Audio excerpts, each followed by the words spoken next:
دغه بیا کوتې ده چا په سازش باندې ورته دا ستن ناله کړې ده دی بنده کړې ده دا نیمه اوبه په هغه طرف ځي او نیمه په دې طرف راځي دا نالۍ چې د کولو شي که نه نو دا روډ به بچ شي او که دا داسې بند دی که نه نو دا به دغه چلي ارضي طور به دوی راشي صفا به یې کړي خو دا صفا کېږي نه لاندې به ښه نالۍ ده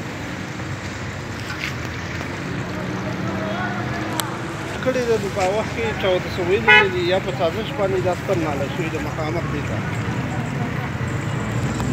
دا راته ووایه دا ګند چې دلته جمع شوی دی دا چې بېګاني باران لاسه دی که نه دا نور کم دا چلي دا کالو سر یې کالو سر دا چې معمولي باران وشي کالو سر د دې څه لاره دغه نشته د اوبو د وتو لار نشته او بس په دې روډ کې بند ولاړې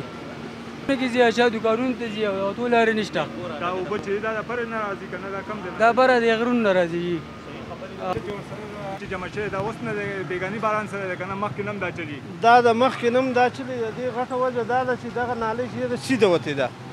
دغه اوبه چې راشي نیمه په هغه طرف ځي نیمه په دې طرف راځي دغه نالۍ بنده ده د 100 کالو نه تقریبا 10-15 کاله وشول دغه نالۍ کله کولاو شي که نه نو نیمه اوبه په هغه طرف شي نیمه به په دې طرف شي نو دا روډ به صفای بیا دلته سفر خو نقصان نه دی کړی څه کورونو مورونو یا دوکانونو کورونو نقصان خو دغه ښکته دوکانونه چې دي هغه یې کړی دی دیوالونه میوالونه یې نړولي دي بله خبره ده دا ملبي خلک راولي د نالۍ ته نو بس په دې وجه دا ملبه ټوله راځي دغه ځای ډکي د دې وجه دغه ده چې دغه نالۍ صفا کړي چې نیمه اوبه خوځي نیمه په دې راځي دا به بیا دا مسله ختم شي که نه دا مسله به وي دا موږ خواست کوو عرض کوو د دې چې کوم انتظامیه ده کوم ایم پی ای دی کوم چیرمن دی هغه ته زه دا وایم چې دغه نالۍ کولاو کړي چې دا اوبه نیمه په هغه طرف ځي نیمه په دې طرف راځي روډ به ترې خلاص شي دا اوس دونه مسله ده د میاشت بله خبره دا ده چې زه فضل حکیم ته یم چې هغه د شپې راشي او فایر بریګیډ والا راولي د اوبو هغه او دې ته اوبه ونیسي دا صفا کړي که نه دا خو بیماري ده دا خو ټولې د لیټرین اوبه دي دا به ټوله دا دوړې چوتېږي او دا خلک به بیمارېږي نو دا د شپې دا انزل غواړي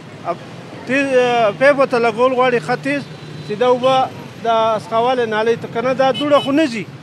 دا به د میاشتو پرته وي دا چل به جوړي دا واړه دا خلک به بیمارېږي نو کوم چې هغو په دې باندې غور وکړي او د شپې په دې باندې اوبه دغه کې فایر بریګیډ والا راولي او وینځي چې دا دوړه موړه ختمه شي یوازې دا ځای نه ټول دې ته باچا ماله وایي باچا ماله امانکوټ باچا ماله دا ګوره دا خټې دي دا د باترومونو او د دې د فلشونو او د دې خټې دي او دا خلک ګوره په دې ټایم کې جومات ته روان دي ګاډي والا خو ودرېږي نه نو ورته صبر کوي خلک جومات ته روان دي ورور دې جامو ته داري کېږي او جومات ته دا خو د عمري شی دی لکه دا برې نه دا اوبه رواني خلک ورته وروره دا ګندونه او دا ورته ګزاري په دې نالو کې دا بوجۍ د خلکو ډېرانه نشته او دا خټې دي وروره او دا ګندونه دي دا بوجۍ ګورې دا چیړې دي دا ورته د برې نه راولي او د اوبو د وتو لار نشته هغه طرف بند دی دا طرف بند دی نالو څه پروګرام یې نشته د اوبو د وتو څه پروګرام نشته خو یا په دې کورونو کې یا په دې دا دوکانونه دا دي سهار نه خلک لګیا دي د غرمې پورې دا دي اوس لګیا دي او صفا کوي او په خپله لګیا دي نو دوی له خو څوک راځي نه او د دې شي چې څومره زر غور وکړي که نه دومره به ښایي